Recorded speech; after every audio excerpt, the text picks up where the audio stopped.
Of Agricultural Resources has confirmed an infestation of the invasive insect known as the spotted lanternfly in Holyoke. It's not clear how the pest got to Holyoke, and officials currently don't know yet the extent of the infestation.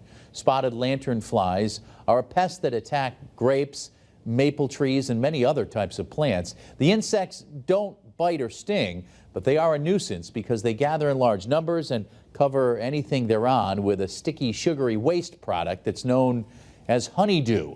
Residents and businesses in the area are asked to report any possible sightings of the insect.